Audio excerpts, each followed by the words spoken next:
Sorry. Good morning. Good morning. For those of you who may not know me, my name is Ellen Greenwood, and my pronouns are she, her, and hers. As our worship associate this morning, it is my privilege to welcome you to our indoor in-person service and also to our live stream service on YouTube. Last Sunday, I was not able to be here in person, and so I joined the live stream on YouTube, and it just meant so much to me to be able to at least have that bit of a connection. So this morning I want to give a special welcome to all of you who are watching on YouTube, either right now in real time or if you watch it sometime later. I feel like you are my people now, so welcome. And you all are too, so welcome to you. As always, we like to remember here at Westside that each one of us, whether in person or watching on the internet, is welcome here, and all of who we are is sacred. We do, as always, have a few announcements. And these are in your order of service, and I think most of these will be displayed on your screen if you are watching at home.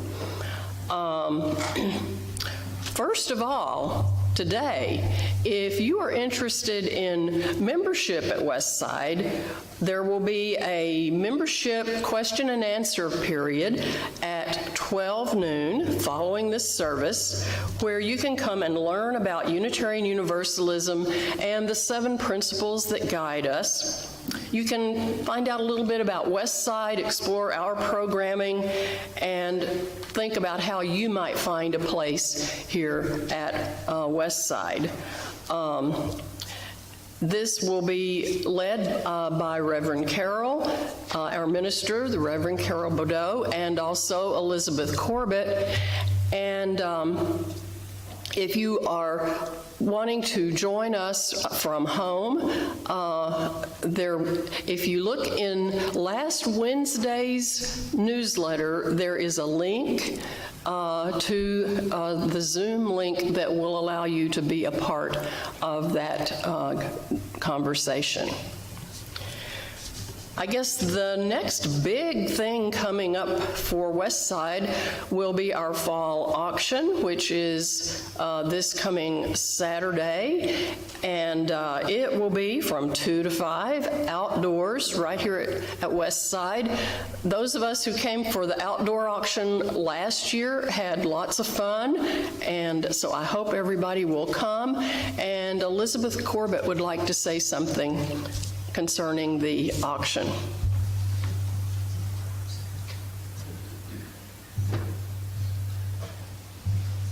Good morning. I wanted to give you a few more details about our theme, which is art and action. And we usually have a costume contest, and we're not really having a costume contest this year, but you're encouraged to wear a t-shirt or a sweatshirt with your favorite painting or your favorite protest slogan or your favorite nonprofit that does good in the community. And you're also welcome to dress up. If you really want to make a costume, you can dress up as your favorite artist, your favorite writer, and I think Reverend Carol might make an excellent Gloria Steinem, but no pressure. Wow. Kind of a great streak. That never occurred to me, but okay.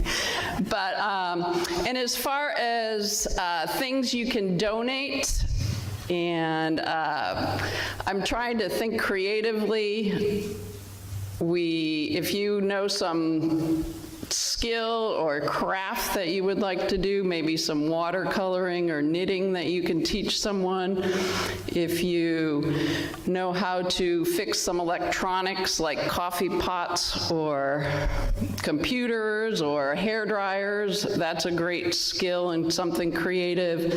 If you can show someone how to do something on the computer, that's wonderful. And I'm particularly interested in someone giving me a class on hypnosis, so I will stop biting my fingernails. But whatever you have, those can be submitted to auction@westsideu.org. And please try to get those in by Tuesday or Wednesday this week. Thank you, Elizabeth. Our second Monday lunch will be happening this Monday, tomorrow, October 10th at 11:30 at the Lakeside Tavern. And you need to contact Judy Burgett or Diane Gray. Contact information is right here and I think is also in the newsletter. Everything about Westside is in the newsletter. Always remember that. Our book club is diligently working our way through the Satanic verses. And some people report they are finding it a very rewarding task. Others are kind of like, oh, I don't know. But it's a good experience for us, and we will meet on December 3rd to discuss. Please join us. As always, we do not ever require that anyone has read the book. It helps. It's nice, but you don't have to. So that there will be a Zoom link in the newsletter for that as well. There are a number of other events on our calendar that are very important to this community and are very interesting, I think, and Reverend Carol Bordeaux is going to come and say just a little bit about a couple of those. Good morning, everyone. I have never been compared to Gloria Steinem, ever in my life. So my name is Reverend Carol Bordeaux, if I'm meeting you for the first time virtually or in person, and my pronouns are she, her, and hers. Thrilled to be with you all this morning, see some of you I haven't seen in a long time. Very happy about that. There are some events coming up that I want to give you a few details about.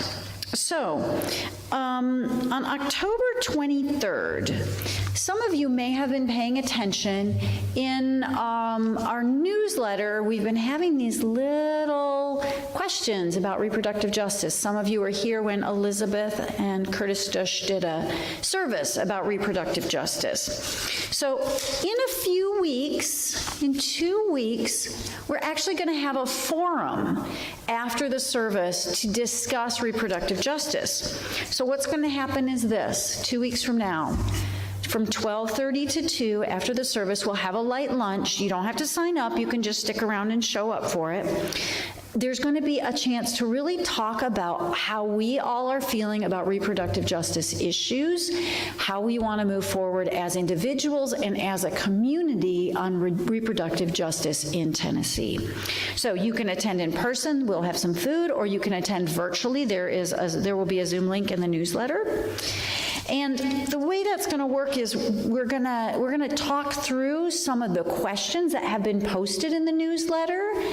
Elizabeth is standing in the back holding them up. There are questions that have been based on the 7 principles that have been being posted in the newsletter for a number of weeks. You can pick up one of those sheets on your way out, or you can also see them in the newsletter.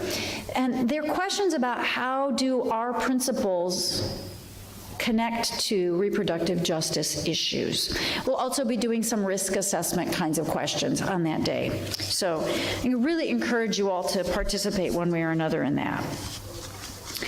On the 30th, the Samhain celebration is going to be an actual traditional Celtic kind of earth-based Samhain ritual. That'll be in the evening, hopefully outside with a fire. So whether you are here in person or virtually, you are invited to come participate in that. It should be a lot of fun.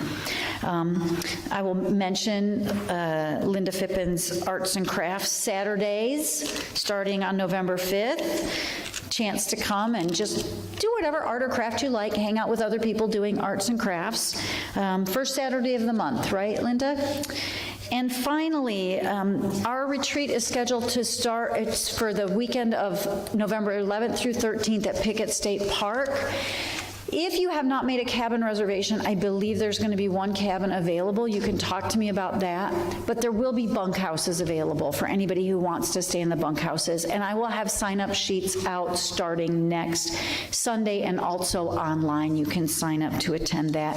We do ask that you contribute, if you're able, a small amount of money towards the food that we purchase for the weekend, and to help us offset the costs of the bunkhouses and the lodge that we reserve, and we will be assigning duties for helping out in the kitchen as well. So more information on all of those in the newsletter, though. Right. At this time, Sandra Thomas has some gathering music for us.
Thank you for that, Sandra.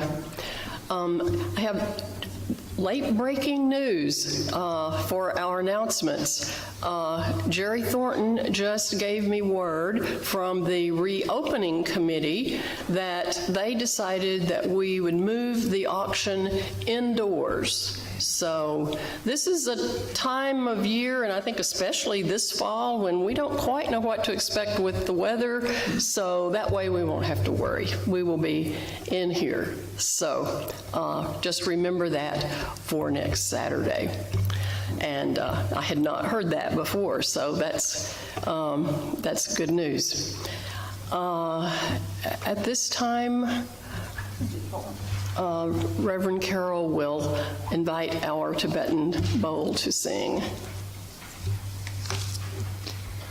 So today, we're going to be talking about fascinating and cool history, much of which I did not know before. It's exciting stuff. So when we invite the bowl to sing, what we're doing is we're inviting ourselves to shift into kind of a different frame of mind. The reason we invite the bowl to sound is sort of to wake ourselves up and also to get ourselves fully present in this room. So I know that there are many thoughts going through your brains about the things that happened yesterday or that might happen tomorrow or where you have to be later on in the day. The nice thing is for the next 40 minutes, 45 minutes, you don't actually have to be anywhere else. For the next 45 minutes, we can all just be here. So as the bowl sounds, I invite you to call yourself fully present into your body, into this moment, and into this room.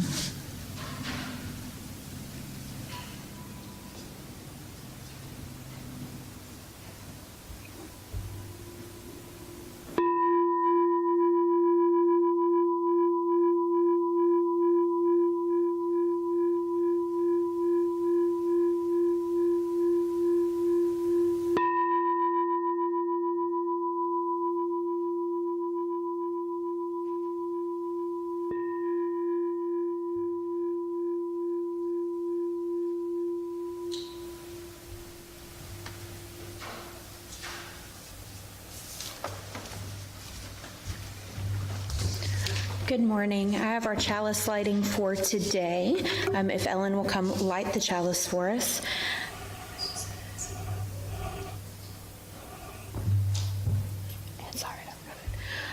Today's poem comes from, it's called Living with Pride by Lori Gorgas Alban. We light our chalice flame for those who lived their lives in closets of shame, for those who furtively visited the bars where nobody knew your name, for the Stonewall riot and the fierce trans women who fought, for the plague which still takes too many, too young, too soon. So many gone, so many never lived to see out gay kids singing on TV, out gay people serving in the military, marriage equality, families formed by intention. We light our chalice flame for all of these, for all of our siblings of the rainbow, surviving, living life out in the open with pride.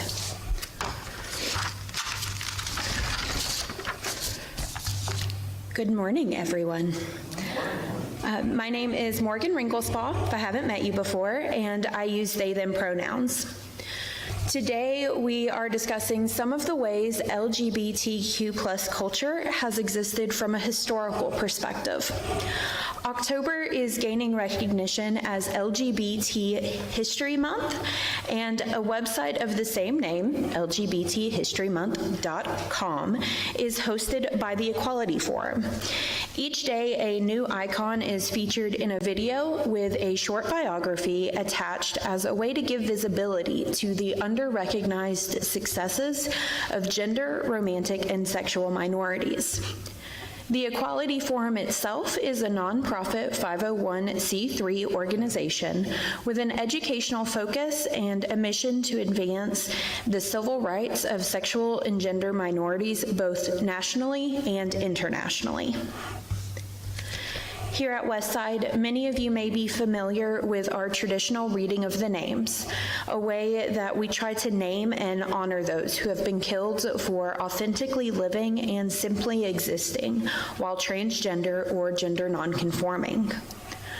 We know the story of Stonewall and of Matthew Shepard. We may have attended Knox Pride last weekend or marched in the daytime Pride Parade years before. In a moment, the choir is going to sing the later verses of We Are a Gentle, Angry People. Holly Near, an American singer-songwriter many of us are familiar with, wrote the song in response to the assassination of Harvey Milk and George Moscone. We know the modern history, and we discuss the modern struggles of the LGBTQ+ community. Today, we're going to look back in time and talk more about the ancestors who were openly gay, lesbian, bisexual, transgender, and the many other words used to describe that same community we discussed today. But first, we're going to listen to the song one more time.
It feels weird to thank myself because I'm part of the choir, but thank you, choir. That was beautiful.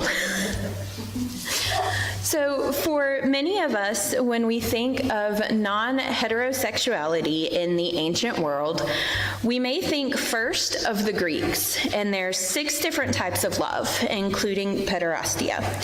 It may feel like it's a new thing, non-heterosexuality, that it's somehow unique to the modern age.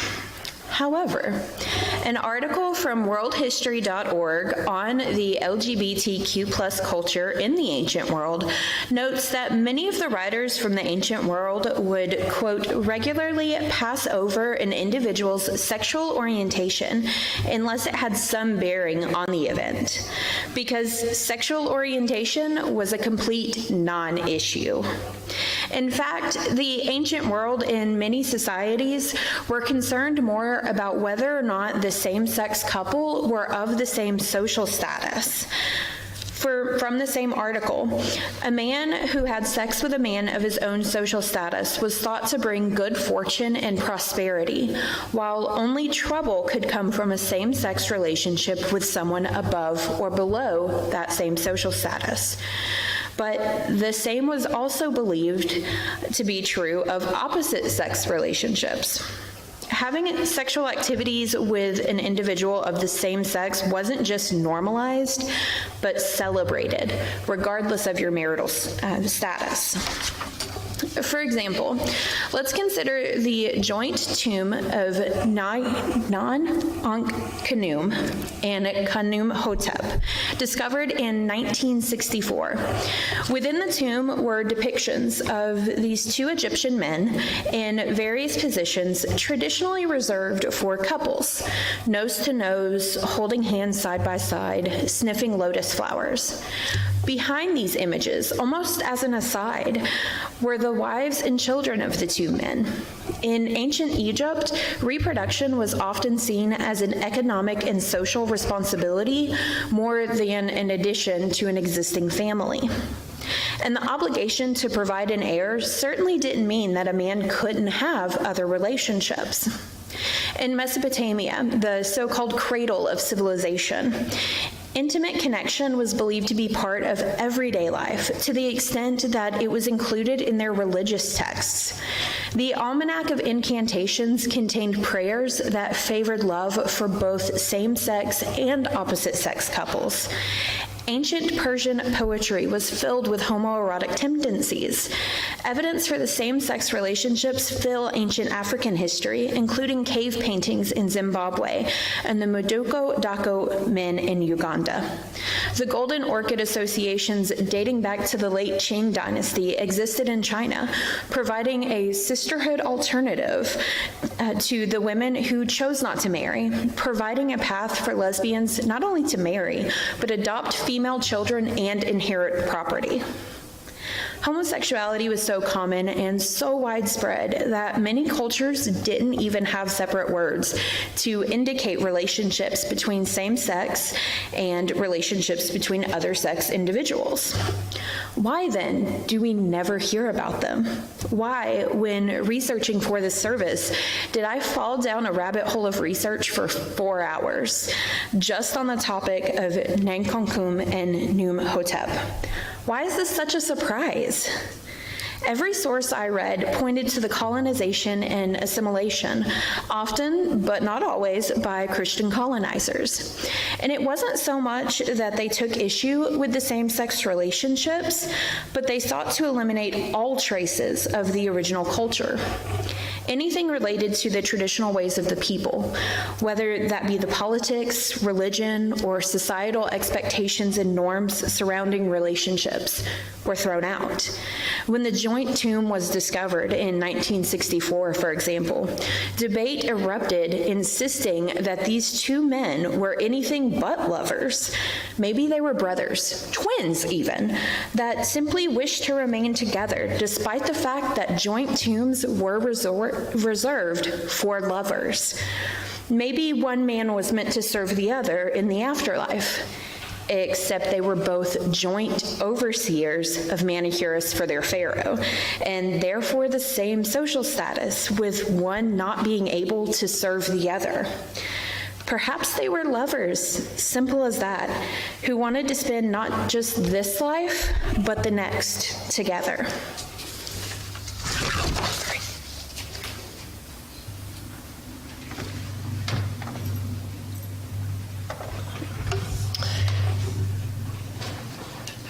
At this time, we will take an offering to support the very good work of this congregation, both within our community and as we reach out to our community every week. And we will have some offertory music in just a minute, guys.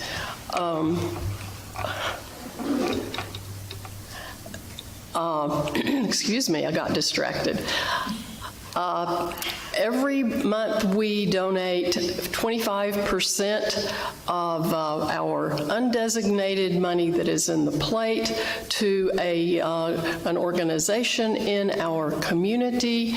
And I walked up here without my cheat note. I know it is C, and that stands for... That stands for Serving Immigrants Seeking Asylum. SI, Serving Immigrants Seeking Asylum, which is a wonderful organization here in East Tennessee. And so please give generously.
Thank you, Sandra.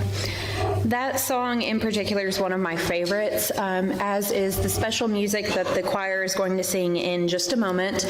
Both songs talk about looking for love in as many places as you can and finding and receiving it. And I think that just kind of ties this all in very beautifully. So the choir will come up and sing There's More Love Somewhere.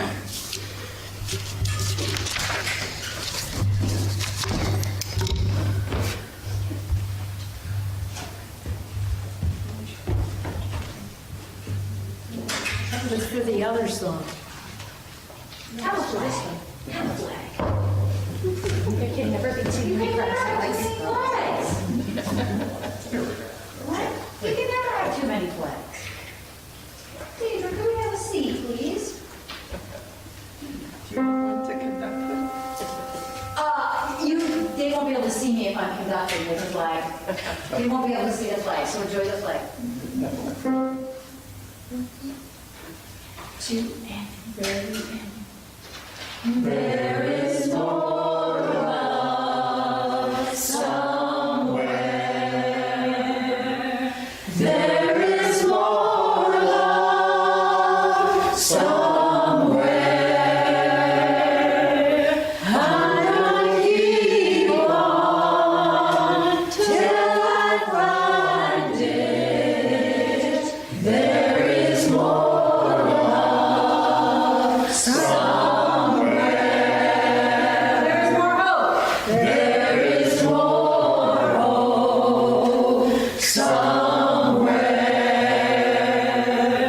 There is more.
thank you again to the choir and to everyone else out there in the congregation that was mouthing the words along with us. Thank you. We appreciate that. So gender expression and identity is another thing that's often thought of as another new phenomena of the modern age. As a non-binary individual myself, I can personally assure you that we receive accusations of wanting to be different or contrarian, rather than simply existing as our own authentic selves.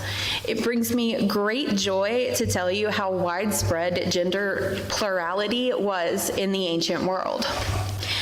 And I'm going to go ahead and apologize now. I may butcher some of these pronunciations, but I'm trying my best here. So returning to Mesopotamia, the goddess Inanna, also known as Ishtar, was said to have the ability to transform and transition individuals from male to female and back again. The father god, Enki, created a separate third gender that was neither male nor female to serve Inanna as her clergy. The non-binary gender appears again in Hindu society, dating back over 2,000 years ago, and appears in the Hindu holy texts when Arjuna transforms into a third gender. While several different groups of third gender roles exist in South Asia, Hijras are perhaps the most common and still exist today. There's an enormous amount of complexity that goes into the Hijra identity, too much for me to fully get into today, but one thing remains constant. Hijras are not considered outcasts or are in any way othered in a derogatory way. In fact, Hijras are considered good luck and are often invited to bless weddings and births to bring fortune and fertility. And again, this phenomena isn't relegated to just one area or religious sect, but was worldwide in the Java Island tribes of modern Indonesia. The Bugis people had 5 genders in pre-Islamic times, each with their own term denoting a combination of sex, gender, and sexuality. In southern Mexico, the Muxes keep the Zapotec culture alive in Oaxaca. Muxes are, again, thought of as a third gender and in some regions can be traced back to pre-colonial times. They aren't seen as a separate entity or outcasts, but are instead an integral part of the Zapotec culture. In the indigenous Native American tribes here in North America, the Two-Spirit people are those who are considered to have some combination of male and female traits, yet exist in a distinct gender category of their own. In some tribes, a fourth gender even existed for certain Two-Spirit individuals. While there is an array of differences across the many different indigenous peoples, Two-Spirits typically shared some common traits. These included gender variation, same-sex relations, specialized work roles, and gender variations. An ongoing theme here at Westside for a few years now has been all about how we can widen our circle of community. How can we be a welcoming congregation, a spiritual home for others? How can we best serve our community? This means that we often find ourselves talking about minority groups, such as the sexual and gender minorities of the LGBTQ plus group, or systemic racism, or social justice as a whole. Oftentimes, people may feel compelled to ask, why do we talk about it so much? Why do we need so much awareness? Particularly in regards to the LGBTQ plus community, why do we need a Pride Month and a History Month and all of these services about the LGBTQ plus community? I have a quote to answer that, and this quote comes from Jennifer Finney Boylan, the transgender author and activist featured for the LGBT History Month icon for today, October 9th, and it seems to sum up the answer pretty well. The more we feel compelled to keep explaining ourselves, the less like others we become. Once we have this knowledge and awareness in the public domain, one day, maybe, just maybe, we won't feel compelled to explain ourselves all of the time.